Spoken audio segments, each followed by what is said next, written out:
So, Valentine's Day is usually about romantic love, but We love love. we love love.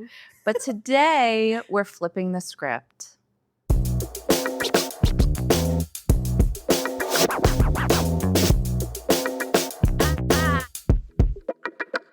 Welcome back, ADHD Divas, to our Valentine's Day special. I'm Rania. And I'm Hala. Welcome back, everybody. Welcome back.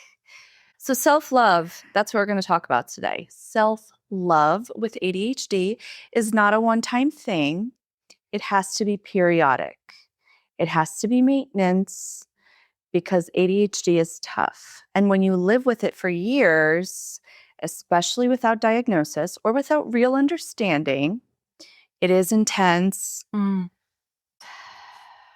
Listen, we both experienced having ADHD for a very long time. And we can go on and talk about it, every single painful detail, but it's not going to help. It's going to be too much. So agree.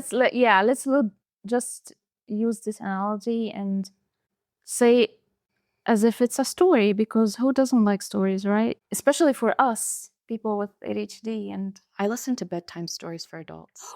me too. Stop it. Has boring history for sleep.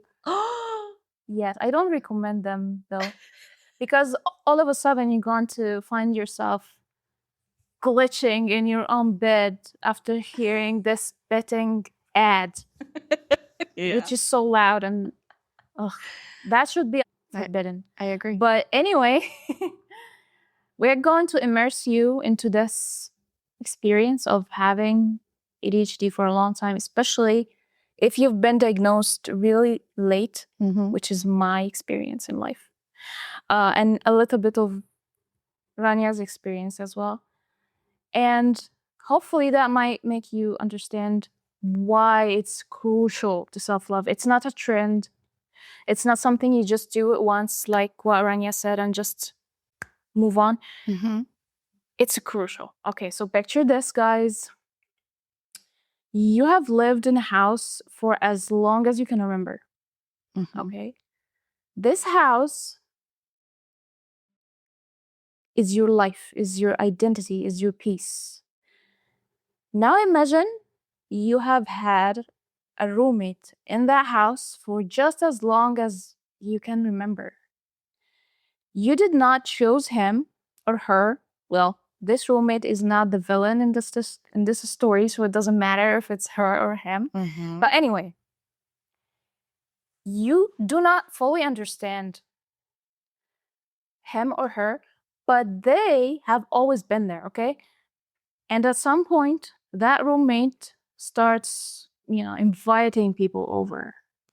And without giving you a heads up, without your consent.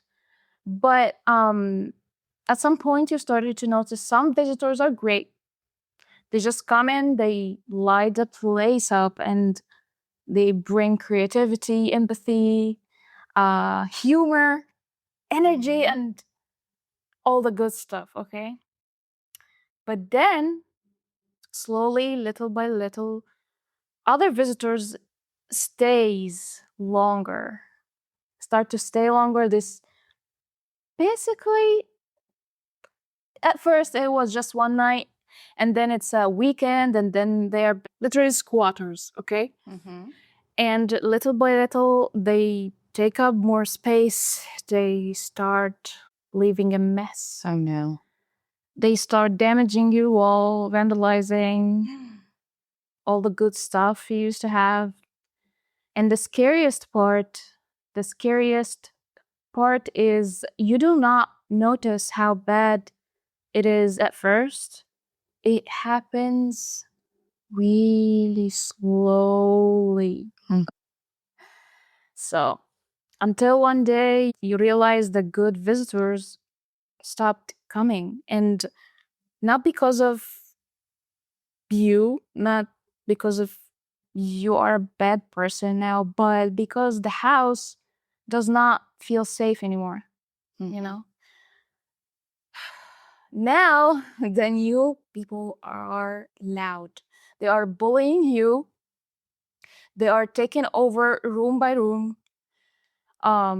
They are standing there in your own house, feeling like you do not even have a corner to breathe. So let me ask you, Rania, and all of the listeners, what is the house? Who is the roommate? And who are the good visitors and the bad visitors or the squatters? See, my favorite subject in school was English. I was so good at it. Literature. Yeah. Yes. So the house is the brain. Mm. Mm-hmm. The roommate is ADHD. Nice. Yes. And this roommate is inviting the good and the bad visitors, which is the good attributes and the bad attributes of ADHD. I love this. Yes, that's like 99.9%. Really? The answer. Okay. So the good visitors would be the creativity, your humor, your being spontaneous. Yes. The last episode I told you guys I can't say the word spontaneity. I'm the last one who can help you do that.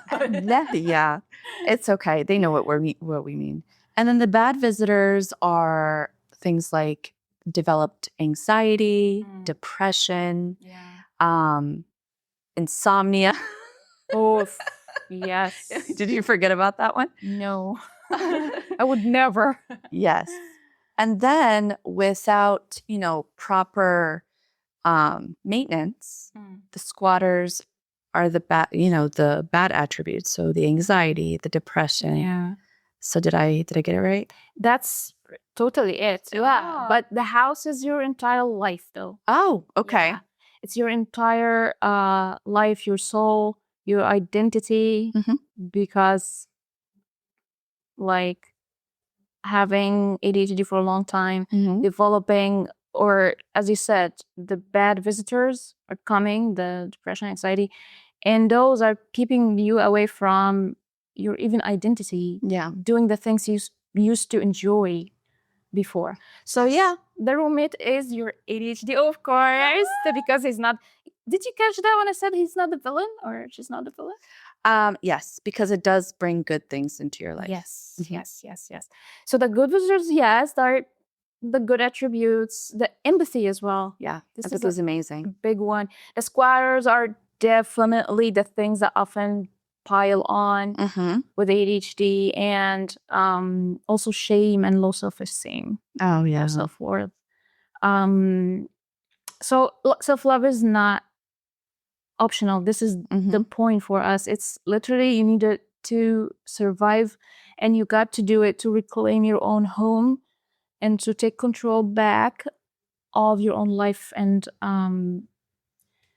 so yeah, this was beautiful. Like this was actually, it got my little brain going, stimulating.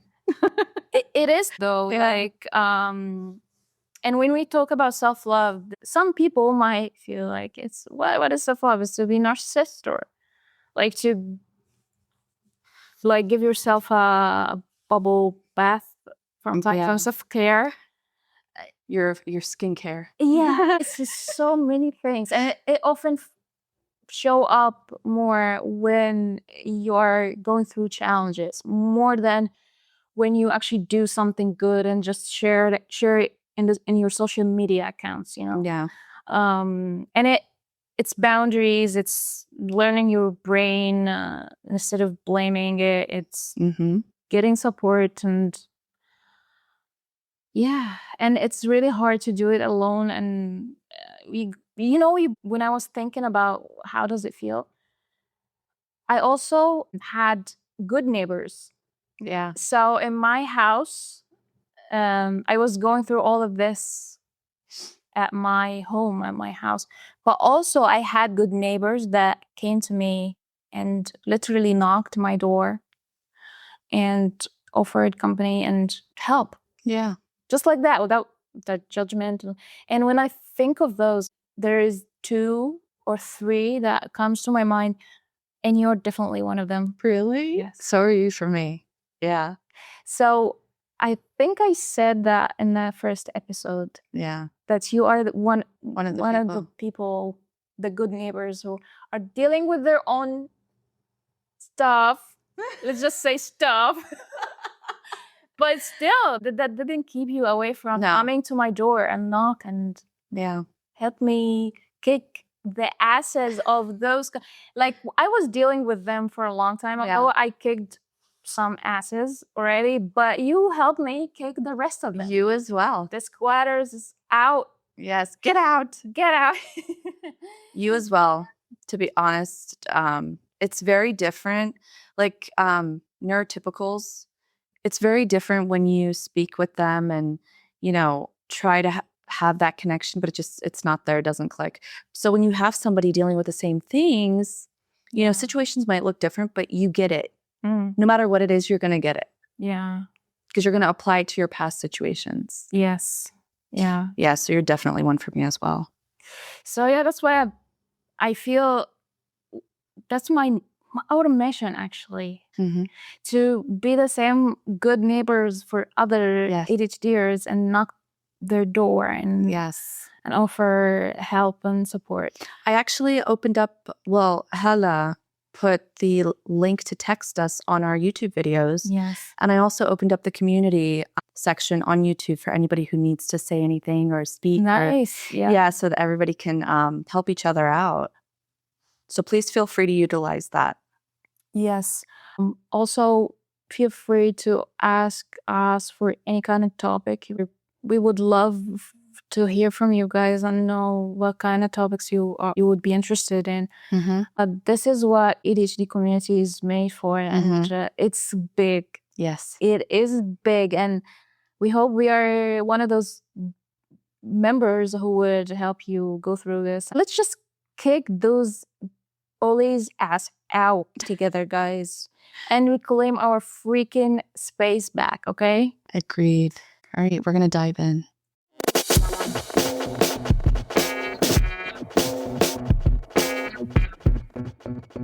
We want to give you a quick heads up. We are not doctors, therapists, or your personal ADHD coach. We're just 2 divas sharing our experiences, laughs, and lessons. So take what resonates, leave what doesn't, and always, always check in with a professional for a medical advice. So now let's talk strategies to put those squatters out. Yes. Kick their booties out. All right. What should we do? Call the police? No, because you're gonna wee, and then they get there, and then there's no one, and it's just you battling yourself. No, and then they tell you, maybe all of us have ADHD. Yeah, it's a spectrum. Isn't that everybody? Like, isn't everybody is having ADHD? It's trending. Yeah. No. Just try harder. No. First, I feel like something very important is to respect yourself. How is that? So self-love starts with respect, not motivation. Respect looks like sleeping when you're tired, not overworking yourself, eating before you're starving. Oh. Yes. I do that a lot. And let yourself think if you are really hungry or not, because sometimes it's hard to know if you are hungry or thirsty. Yes. Or not. Yeah. Sometimes I think I'm hungry, but really I'm just dehydrated. I'm so thirsty right now. Take a drink, girl. Yeah. While I move on to the next point. Not forcing productivity when your brain is offline. Rest. Respecting yourself means believing your limits are real, not character flaws. So respect can look like saying, I don't need to earn rest. I don't need to suffer to be worthy. Yeah. Which is such a good point, because this morning I saw this one video of this woman, and she's Moroccan. So culturally, the majority of people estimate, they see a woman's value by how much she does. Oh, her house is in order. She's a great cook. She's taking care of her family. For men, how much they make. Exactly. Yes. So it's women and men that are suffering through this. But the woman was saying, like, she noticed herself when she got married. This attribute was, she was proud of it. But once she got married, as soon as her husband, she hears him like opening the door, jingling the keys. If she's resting, she would like jump up and go try to do something. Oh, that's trauma. Yeah. So then she like evaluated that action, and she said that it's trauma. It's she needed to go figure it out, because then she was trying to force herself to reverse that. When she heard the jingling of the keys, even if she was doing something, she would stop mid action and go sit down. The opposite. What if I just want to finish the thing? Yeah. No, I'm not finishing it. I'm going to go sit down. So yeah, respect yourself. Yeah. You know what it just came to my mind when you said respect is that people, sometimes when people know they have ADHD and get the diagnosis, start to grieve about what's all the times they were misunderstood and go through this, that most of us know. But I feel it's really important to think of how good you've been doing despite of your ADHD. Yes. And you got to respect that, man, because to be honest, I know like 3 ADHD people in my life, and the 3 of them are really successful people. Really? And you're one of them. You are too. And yet they're not really, deep down, there's this voice like, I didn't accomplish enough. I didn't blah, blah, blah. I feel that every day. Oh, me too. And to respect yourself is to respect how much effort you've been putting on everything you've been doing, despite of all of these challenges and achieving stuff even some neurotypicals wouldn't achieve. So that's absolutely respect. You got to respect that about yourself. Which moves us into the next thing, to be compassionate with yourself too. Yeah. You have to fight that imposter syndrome. Oof.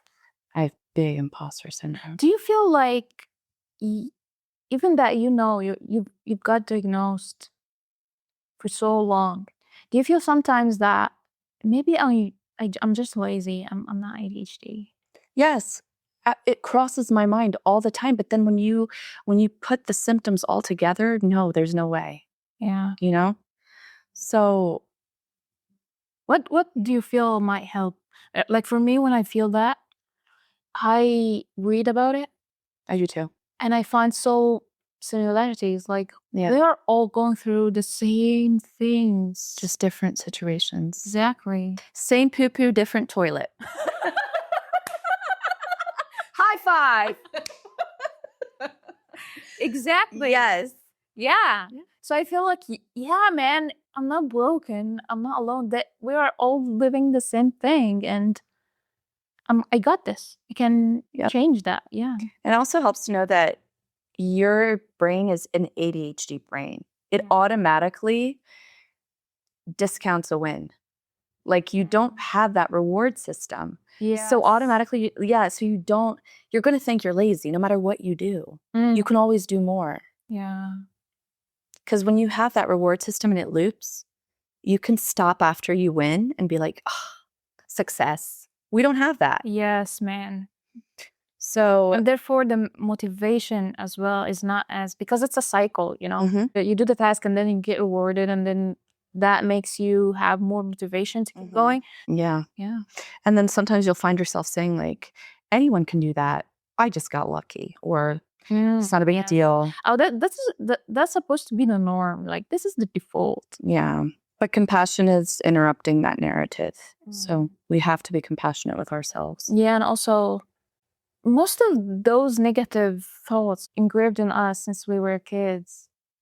Yeah. So I feel like it's really important to know the difference between those inner voices that we've learned through childhood and the truth. My parents, and I thank them every day for this, they held us at such a high standard because they knew our potential. So I feel like I surpassed that. Yeah. And I tried to hold myself at an even higher standard sometimes, Yeah. which is unrealistic. But sometimes you have to learn to separate the inner learned critic from the actual truth. Yeah. Step out of yourself and see the reality of it. Yeah. You're doing amazing. And sometimes we, like you said, we do things that neurotypicals can't do. Yeah. For me, they always aim for the A+. Obviously. A is worthless. Exactly. B is another kind of poo-poo, you know? 100% is the limit. You get 150% because Exactly. Yeah. And all the time, it's like, you got a B? What are you, stupid? Are you stupid? Emotional damage. Emotional damage. Yeah, you know this guy? Yeah, I know. You know that his parents? No.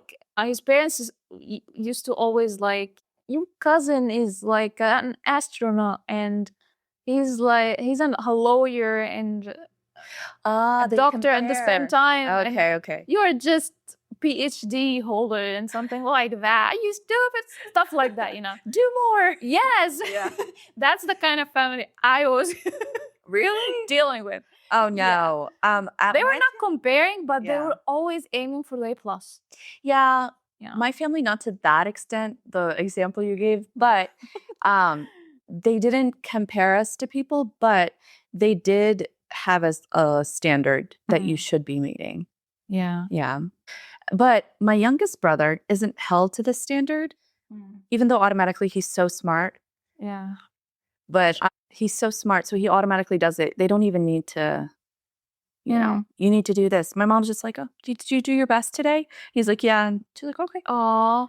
She's a very different mother to him than she was to us because we're 13 years apart. Yeah. Oh, you are the older She's one, such a gentle parent. And I look at her and I'm like, I want to be the mom that you are. You know the cat? Yeah.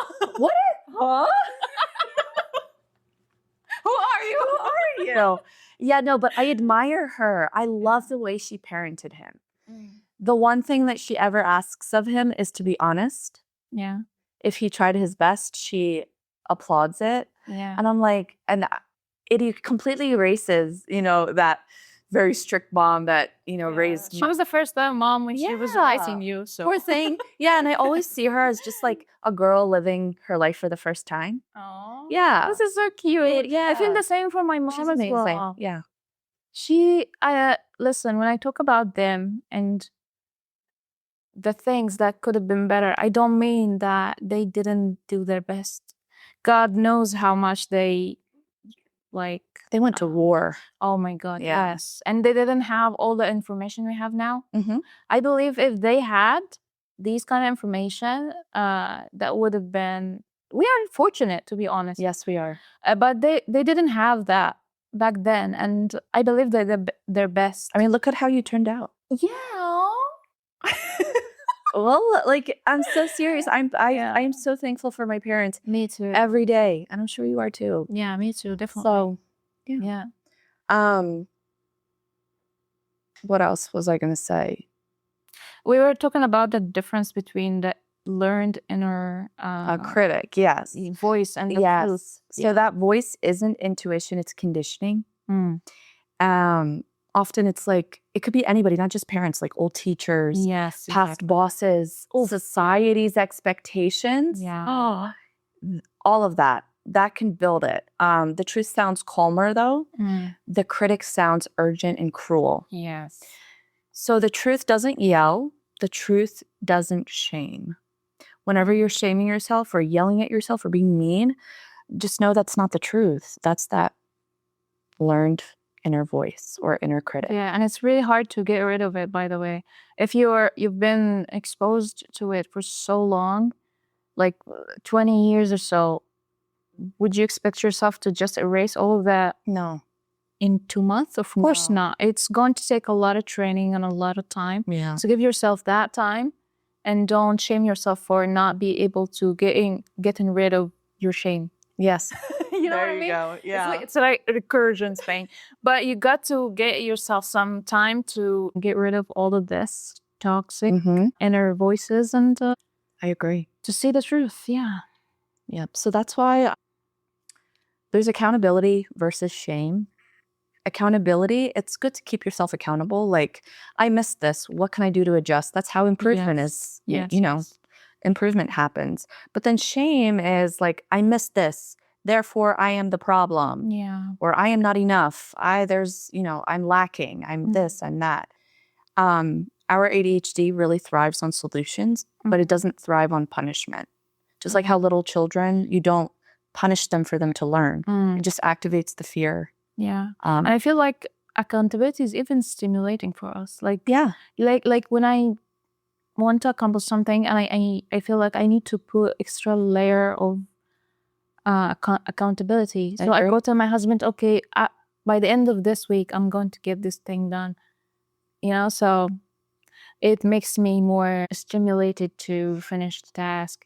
But if I didn't finish it, it's just like, okay, the accountability is I'm going to adjust this plan. Maybe it was too much. I'm going to still do it without any shame. And see, this is the beauty of us ADHD people. We're so different too. Even though we have the same stuff going on, we're all so different. So for example, you go tell your husband, I do the opposite. I don't tell anybody because it maximizes like the failure feeling for me when I don't follow through. So what I do is I go write it down. If I write it down, I'm more likely to do it rather than tell someone and do it. I do both. Oh, that's good. Writing down is not enough for me. Yeah. See? I heard that. You and your list. Oh my God, so many lists over here. So one of the things that are crucial when it comes to self-love is got to be building your support system. Oh, that's a big one. Because people often think that support system just come like this. No, sometimes you need to build it. Okay. It takes time. It takes time and effort, and you got to build it with yourself sometimes and build it for others. Like, I'm going to elaborate. Okay. So for yourself, I believe you got to make the difference between the accommodation and willpower. Sometimes you just do whatever it takes to do something. Yes. And you're literally bleeding from all of your organs. Yes. I agree. to do the thing. Tried everything. And all of a sudden one comes to you and like, maybe you just need to try harder. Ding. Oh my God. With a silly smile, like you want to just break all of his teeth. I quit a job because of this one time. Oh, really? Yeah. I was pouring all of my efforts in, literally doing a 2-man job. Like, they should have had another person doing this. And the owner is actually like, he was the director. So the owner comes to me and he's saying, you're just blowing through deadlines. And I'm like, I'm not blowing through deadlines. You're stretching the budget. And he says, well, maybe you need to work harder. I said, I'm going to show you working harder. That day, I sent a very, very awful email. I knew I was going to get fired before I got fired. And I sent him a message on Zoom. And I'm like, hey, by the way, I quit. And then that's when my manager sent me an email. And he's like, hey, they said, do you want to hop on a call? I'm like, no, you can just send me a box to return the equipment. That's it. Yeah. You can't tell me to work harder when I'm working as 2 people. Even accommodation won't work. No. Yeah, that's another thing. That's like boundaries.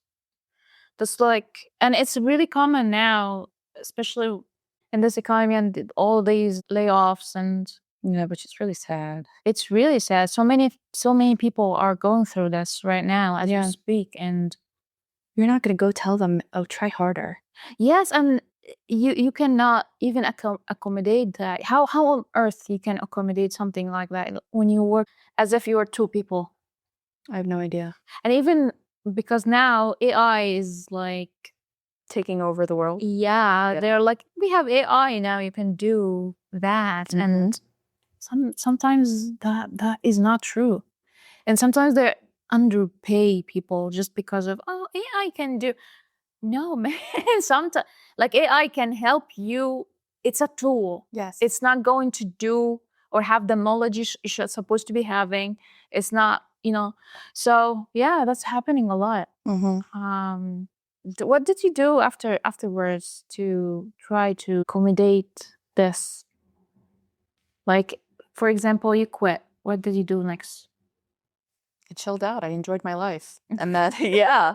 And then I figured out like, upper management is very important in a job. And I was very selective.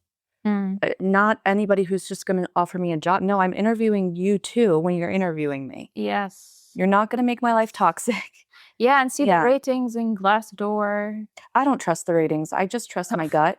Yeah. When I'm interviewing anybody who's going to tell me we're like a family. Nope. Ew. Automatic red flag. Ew. Get out of here. Oh my God. Nope. Family? I quit before I start. Yeah. I'm not your family. Yeah. No. I don't pay your family to be a family. Exactly. So yeah. So no. That's a good thing that you didn't say I just need to try harder. No. They need to not be cheap. Yeah. Yeah. Because I saw so many people are like, I need to improve myself more and try harder, and I wouldn't do that to myself. Spend the entire day working, and their physical health and mental health start to decline. Exactly. And nothing is enough at this point. Yeah. You underpay yourself this way. Absolutely.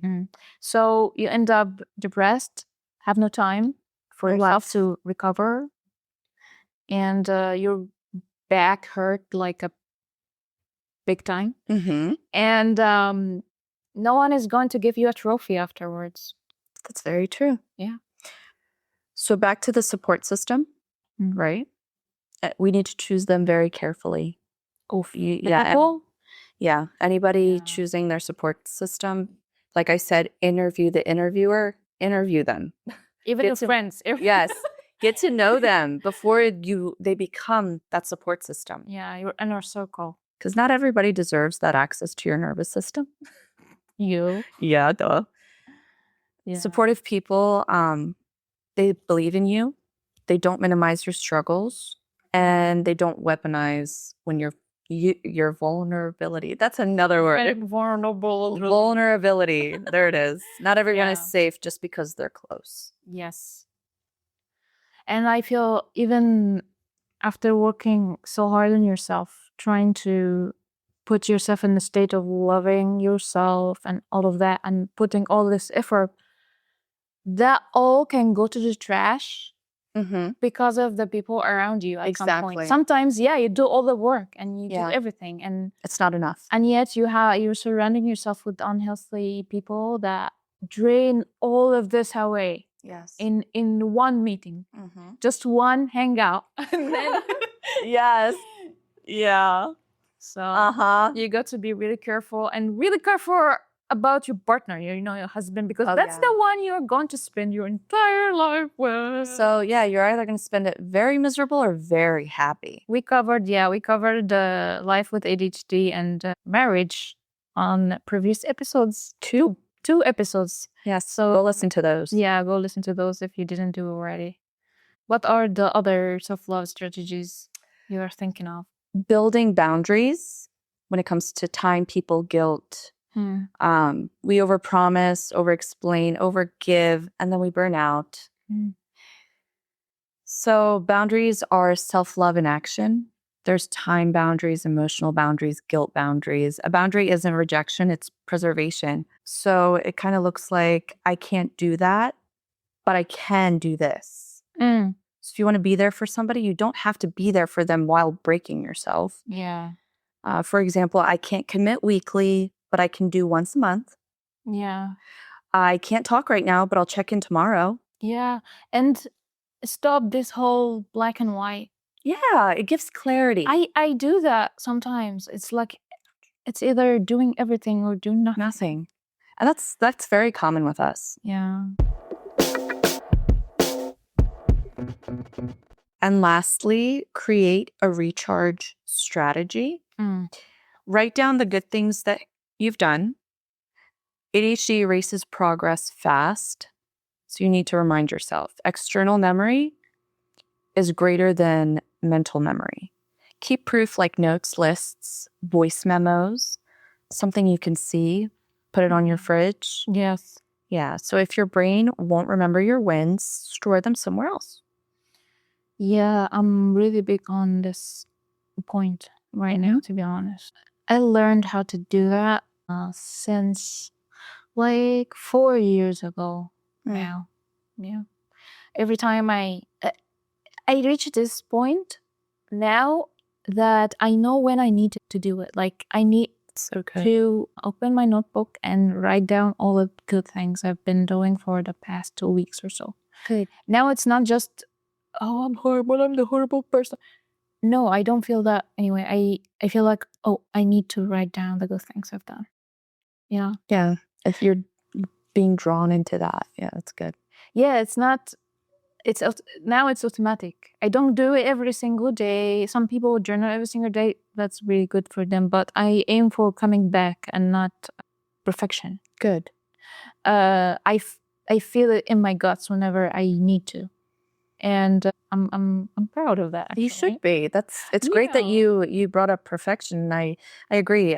We shouldn't aim for perfection. We should aim for return. Yeah. So consistency is greater than intensity. You're allowed to leave and come back, and you didn't fail. You just paused. Yeah. Write down all the good things because we tend to overlook the things we do. We do. Yeah, and when you overlook them and you don't count them, you just feel awful. You only count the bad things. Absolutely. And so whenever I just write things down, I feel much better. And I discovered that I've been doing so many good things. But why I didn't remember them? Why I don't remember them when I need the most sometimes? I don't know. Yeah. I don't know. But it happens. And that's what it works for me. And I'm really interested to know what is working for you guys. And yeah, please share. Yeah, leave us comments, and maybe it's going to be another really useful hack for us as well. Absolutely. And also, if something is not working, just try to adjust it. Don't quit. If something doesn't work, make it smaller, make it easier, make it different. Yeah. You know, quitting isn't the opposite of self-love. Forcing kind of is. Yeah. Be flexible and don't be rigid. You know how we do with rigid. Yeah. We don't respond well. Yeah. So that was it for self-love. Yeah. You guys, we didn't expect it's going to be that serious, but because love is fun, love is fun. Like fun. But when it comes to self-love, it's crucial. Yeah. There is a serious side to it. Your existence, your survival depends on it.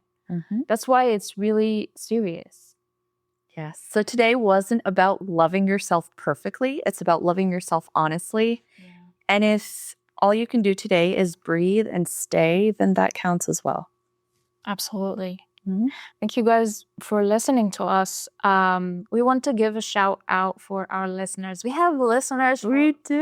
From all over the globe. I know. Isn't that exciting? Yes, from the US, from Canada, from Singapore, from Pakistan, from Poland, Germany, Egypt. Oh, yeah. That's awesome. And what else? Anyway, hopefully we're not forgetting anyone. Thank you guys so much for listening to us. Thank you. It's always a pleasure. And don't forget to follow us, guys, on TikTok and Instagram and YouTube. And follow us and give us ratings and feedback if you want. That would be nice. Yeah, on the streaming, podcast streaming, like Apple Podcast and Spotify and everything. Thank you guys for listening to us. And wait, before we close off, our next episode. Do you want to? No, you don't? We're going to wing it, I guess. Hey, I don't know yet. Let us know if you have any kind of suggestion. We're waiting. Yeah. So it's only the beginning. So we're still trying to find you guys and let you guys find us. Yeah. So we're still waiting for you guys. We love you. Okay, bye. We love you. Bye. Bye-bye.